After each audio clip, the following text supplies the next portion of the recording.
2012 में बनी थी आम आदमी पार्टी। प्रॉमिस था नो डायनेस्टी, नो कॉर्पोरेट्स और नो करप्शन। ये प्रॉमिस काम भी कर गए। 2015 में आपने 70 में से 67 सीटों की हिस्टोरिक विन अचीव की, पर आने वाले कुछ सालों में उसी आम आदमी पार्टी के ऊपर करप्शन के एलिगेशंस लगे, शीश महल के एलिगेशंस लगे। हाँ, आज के टाइम पे भले शीश महल के एलिगेशंस से आम आदमी पार्टी बच गई हो, बट अब वो सिर्फ 22 सीटों पर आकर सिमट गई है।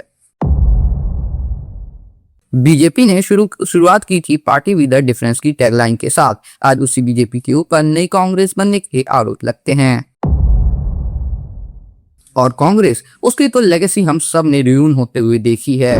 आम आदमी पार्टी जो करप्शन के खिलाफ बनी थी, जिसने ट्रांसपेरेंसी का वादा किया था, एडीआर की रिपोर्ट के मुताबिक उसने खुद 0.93 करोड़ की इनकम अननोन सोर्सेज से डिक्लेयर की है। हाँ, ये पैसा कम है, बट ये एक कॉन्ट्राडिक्शन क्रिएट करता है। यही कॉन्ट्राडिक्शन इस पूरी वीडियो का कोर आइडिया है। पार्टीज किसी भी आइडियोलॉजी को लेकर शुरुआत करें, जब वो सिस्टम में आती हैं तो सिस्टम उन्हें रिशेप कर देता है, ना कि वो सिस्टम को।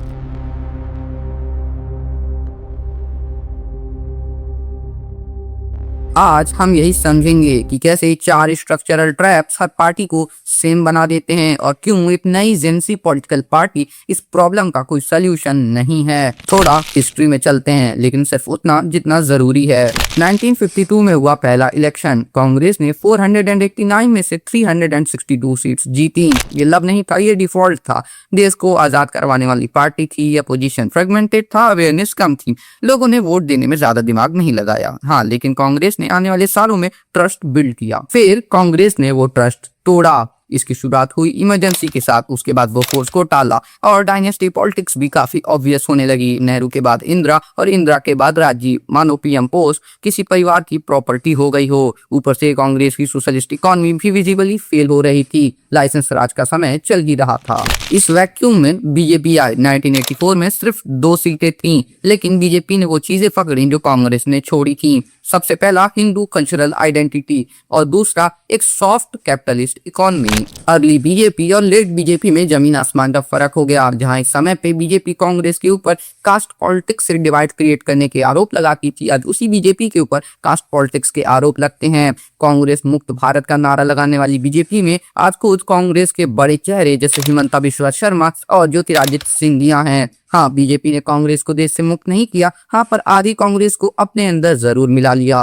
कांग्रेस का दूसरा फेज 2004 से 2014 तक चला। इस बीच में कई सारी स्कैम्स आए और इस वैक्यूम में आती है आम आदमी पार्टी, पूरी एंटी करप्शन पे बनी हुई पार्टी, जिसकी शुरुआत हुई थी अन्ना हजारे के ही एंटी करप्शन मूवमेंट से। एजुकेटेड लीडर्स, एंटी करप्शन और क्राउड फंडेड। केजरीवाल ने तो खुद को कट्टर ईमानदार कह दिया था, पर आज उसी आपके सारे मेजर लीडर्स के ऊपर करप्शन के एलिगेशंस लग चुके हैं। हाँ, भले लिकर स्कैम केस में आम आदमी पार्टी अब बच गई हो, पर उसने आम आदमी पार्टी की इमेज के ऊपर काफी बड़ा इम्पैक्ट डाला। पर ऐसा हो कैसे रहा है? आखिर ये पार्टियां जिन चीजों से लड़ने आ रही हैं, ये खुद वो चीजें कैसे बन जा रही हैं? और क्या एक नई जेंजी पॉलिटिकल पार्टी इस प्रॉब्लम को सॉल्व कर पाएगी? चलिए जानते हैं 4 स्ट्रक्चरल ट्रैप्स की मदद से, जिनमें से सबसे पहला है पैसा।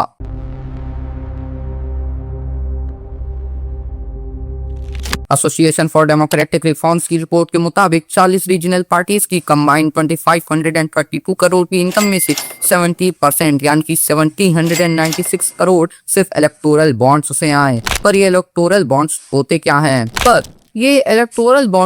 क्या हैं? देखिए, इलेक्टोरल बॉन्ड्स वो पैसा होता है जो पार्टीज को मिलता है बड़े बड़े कॉर्पोरेट से द्वारा, जिनका यूज करके पार्टी इस चुनाव लड़ती है। चुनाव लड़ने में क्योंकि बहुत पैसा लगता है, एग्जाम्पल के लिए 2024 के लोकसभा चुनाव में बीजेपी ने 1700 करोड़ स्पेंड किए थे। तो इससे आप अंदाजा लगा सकते हैं कितना पैसा लगता है। अभी पैसा पार्टीज के पास आता कहाँ से है? ये देते हैं चंदा लेने वाले लोग, और ये चंदा देते हैं बड़े बड़े कॉर्पोरेट्स। ऑफ कोर्स, अब कोई अपने हजारों करोड़ किसी को देगा तो कुछ चाहेगा भी रिटर्न में। तो जब ये पार्टियां जीत जाती हैं तो ये फेवर में काम करती हैं उन कॉर्पोरेट्स के, क्योंकि ऐसे देखा जाए तो कोई बहुत बड़ी क्रिमिनल एक्टिविटी नहीं है। पर दिक्कत तब होती है जब ये कॉर्पोरेट्स कुछ गलत करते हैं, क्योंकि उसके बाद पार्टीज के लिए इनके ऊपर एक्शन लेना हार्ड हो जाता है। क्योंकि अगर वो इन्हीं के ऊपर एक्शन ले लेंगी तो फंड करेगा कौन? इसी वजह से पार्टी एक्शन लेना चाहती नहीं है बड़े कॉर्पोरेट्स पे। इसी चीज के आरोप कांग्रेस लगाती है बीजेपी के ऊपर अडानी के नाम पे, पर पार्टी तो कांग्रेस भी है, पैसे कांग्रेस को भी चाहिए, इसीलिए कांग्रेस रूल्ड स्टेट्स में भी आपको अडानी के प्रोजेक्ट्स दिख जाएंगे। 2024 के लोकसभा चुनावों में बीजेपी ने एक बड़ी गलती कर दी। बीजेपी ने कास्ट अर्थमेटिक को ज्यादा सीरियसली नहीं लिया। उन्होंने मोदी ब्रांड को कास्ट से बड़ा समझा। कैंपेन्स मोदी के नाम पे, चुनाव मोदी के नाम पे, रैलियां मोदी के नाम पे। रिजल्ट 2019 में 62 सीटें जीतने वाली बीजेपी 2024 आते आते सिर्फ 33 सीटों पर सिमट गई। वहीं समाजवादी पार्टी, जिसका 2022 में बुरा हाल हो चुका था, उसके लीडर अखिलेश यादव ने अपना कास्ट कैलकुलेटर निकाला और बनाई पीडीए स्ट्रेटजी, पिछड़ा दलित अल्पसंख्यक, जिसका रिजल्ट भी आया। 2019 में 5 सीटों पर सिमटने वाली समाजवादी पार्टी 2024 में 37 सीटों पर आ गई। कास्ट पॉलिटिक्स भारत में कितनी इंपॉर्टेंट है ये समझने के लिए चलिए आपको एक कहानी सुनाता हूँ। मान लीजिए एक आदमी है जो भूख से मर रहा है। उसके पास 2 नेता आते हैं वोट मांगने, जिसमें से एक नेता का नाम है नेता ए और दूसरे का नेता बी। जहाँ पे नेता ए उस आदमी से कहता है कि अगर उसे वोट मिलता है तो वो नेता ए उस आदमी को खाना देगा, जबकि नेता बी कहता है कि नेता बी और वो आदमी दोनों सेम जाति के हैं तो वोट तो नेता बी को ही मिलना चाहिए। अब सोचिए कि इन दोनों में से वो आदमी किसे वोट देगा। लॉजिकली तो उस आदमी को नेता ए को वोट देना चाहिए, क्योंकि वो भूख से मर रहा है और नेता ए उसे खाना देगा, पर वो आदमी वोट नेता बी को देगा।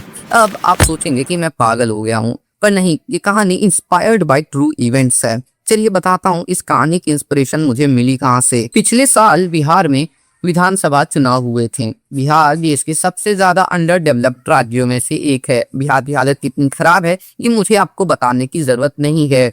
अब अगर ऐसे राज्य में चुनाव होता है और सिर्फ एक पार्टी, सिर्फ कुछ गिने चुने नेता ही डेवलपमेंट की बात करते हैं, तो भले उन नेताओं को मेजोरिटी मिले ना मिले, कम से कम 2-4 सीटें तो मिल जानी चाहिए। ये काम कर रहे थे बिहार के चुनाव में वहाँ के लीडर प्रशांत किशोर।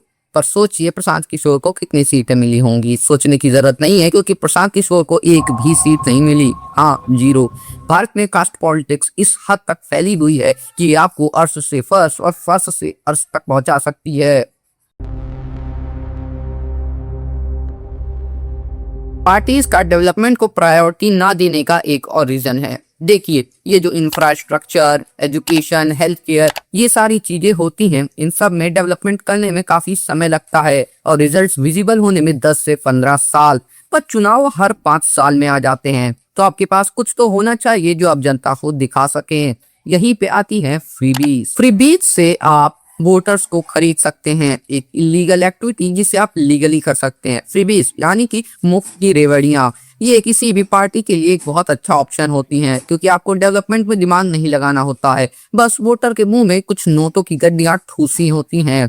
फ्रीबीज की मदद से बिना डेवलपमेंट किए आप सिर्फ 2-4 फ्रीबी योजना चला के काफी अच्छे वोट पा सकते हैं। इसका सबसे बड़ा एग्जाम्पल है दिल्ली चुनाव, जहाँ पे बीजेपी और आप के बीच में या ये सारी पार्टियों के बीच में एक फ्रीबी कंपटीशन हो रहा था, कौन ज्यादा से ज्यादा मुफ्त की रेवड़ियां बांट सकता है। इतना ही नहीं, आप बंगाल के बजट में भी देख सकते हैं।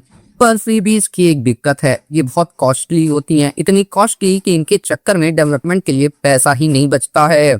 हाँ, फ्रीबीज इतनी कॉस्टली होती हैं कि महाराष्ट्र में चलने वाली माझी लाडली बहन योजना का बजट 36,000 करोड़ है। हाँ, माझी लाडली बहन योजना का बजट 36,000 करोड़ है। और ऐसी ही सिमिलर योजनाएं हर पार्टी ने भारत के लगभग हर स्टेट में चालू कर रखी हैं। कुछ स्टेट्स को छोड़ दिया जाए तो पूरे भारत की सारी लाडली बहनों को और नटखट बहनों को पार्टियां पैसे बांट रही हैं। 1985 में 10th शेड्यूल के अंदर आया था एंटी डिफेक्शन लॉ, यानी कि दल बदल विरोधी कानून, जिसका काम था पार्टियों को स्टेबल बनाना, पर उसने पार्टियों को सेंट्रलाइज कर दिया।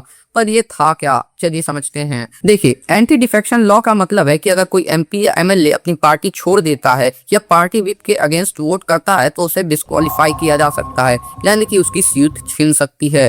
ये लॉ इसलिए लाया गया था कि मान लीजिए कोई पार्टी मेजोरिटी से सिर्फ कुछ सीटें दूर है, तो वो पार्टी दूसरी पार्टी के एमपी या एमएलए को प्रोडक्ट्स की तरह खरीद सकती है। हाँ, इस लॉ ने इस चीज को रोकने में मदद की, पर इस लॉ ने एक नई प्रॉब्लम खड़ी कर दी, वो पार्टीज का सेंट्रलाइजेशन। अब एमपी एमएलए की कोई फ्री विल नहीं रह गई थी, इनको पार्टी की हाई कमांड कंट्रोल करती है। अगर आपके एरिया का कोई इशू है जो आपकी एमपी एमएलए समझता है पर वो आपकी पार्टी नहीं समझती है तो वो कुछ नहीं कर सकता है।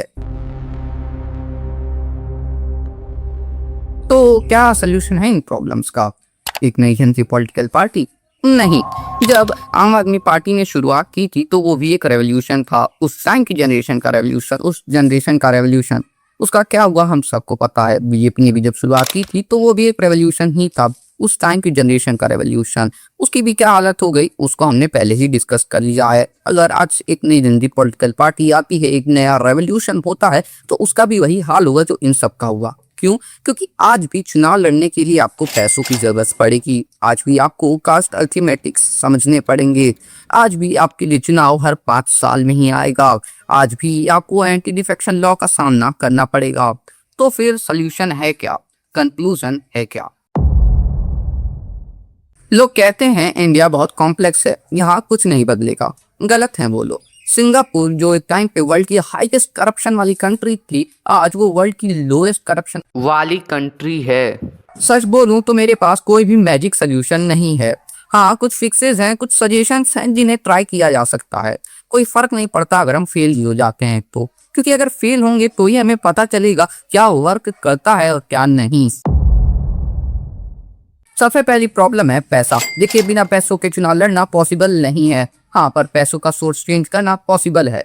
जर्मनी का मॉडल देखते हैं जहाँ पे पार्टीज को 3 तरीके से पैसे मिलते हैं। पहला स्टेट फंडिंग, दूसरा मेंबरशिप और तीसरा लीगल डोनेशन। स्टेट फंडिंग का मतलब है जर्मनी की सरकार वहाँ की पार्टीज को पैसे देती है उनके वोट शेयर के हिसाब से। मेंबरशिप का मतलब आप समझ ही गए होंगे, जहाँ पे लोग मंथली पैसा देते हैं पार्टीज को, मोस्टली ये पार्टी वर्कर्स होते हैं।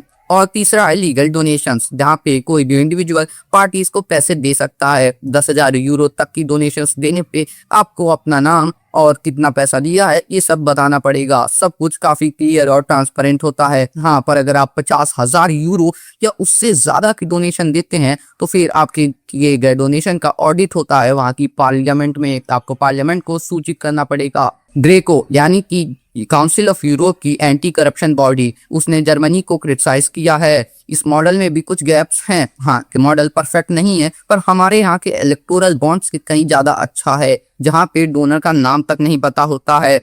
हाँ, ये सिस्टम अगेन परफेक्ट नहीं है, ये वर्क करेगा या नहीं मुझे ये भी नहीं पता है। हाँ, पर मुझे एक चीज जरूर पता है कि अगर ये सिस्टम फेल भी हो जाता है तो भी हमें कम से कम इतना तो पता चल जाएगा कि क्या वर्क करता है और क्या नहीं। दूसरी और तीसरी प्रॉब्लम है फ्रीबीज और कास्ट पॉलिटिक्स। देखिए, ये थोड़ा अनकंफर्टेबल ट्रुथ हो सकता है क्योंकि यहाँ पे चेंज नेता से ज्यादा वोटर में जरूरी है। जब तक कास्ट और फ्रीबीज रहेंगे, एजुकेशन, हेल्थ केयर और इंफ्रास्ट्रक्चर जैसी चीजें हमारी सेकंड प्रायोरिटी रहेंगी। और पॉलिटिक्स हमें वही सप्लाई करती है जो हमारी डिमांड होती है। हमें एक काम करने वाला नेता चुनना पड़ेगा बजाय एक ऐसे नेता के जो सिर्फ कास्ट पॉलिटिक्स के ऊपर लड़ता हो। इस माइंडसेट को चेंज करने में जो चीज हेल्प करती है वो है एजुकेशन। खैर, उसके बारे में तो मैं ज्यादा कुछ नहीं बोलूंगा, आप काफी कुछ जानते हैं। और जो दूसरी चीज है जो हमारा माइंडसेट चेंज कर सकती है और हमारे ऊपर इन्फ्लुएंस डाल सकती है वो है सेलिब्रिटीज, इन्फ्लुएंसर्स और यूट्यूबर्स। पर वो सिर्फ उन्हीं प्रॉब्लम्स पे बोलते हैं जब उन प्रॉब्लम्स का यूज करके वो किसी स्पेसिफिक उस पार्टी को टारगेट कर सकें जिस पार्टी को वो नहीं पसंद करते हैं। एंटी डिफेक्शन लॉ भी जरूरी है क्योंकि अगर ये नहीं रहेगा तो एमपी और एमएलए प्रोडक्ट्स बन जाएंगे और खुलेआम बिकने लगेंगे। हाँ, पर इसमें इम्प्रूवमेंट की जरूरत है ताकि एमपी एमएलए किसी पार्टी के पपेट ना बन जाएं। देखिए, ये कोई फिल्म नहीं है जहाँ पे कोई मसीहा हमें बचाने आएगा, हमें खुद ही चेंज को लाना पड़ेगा।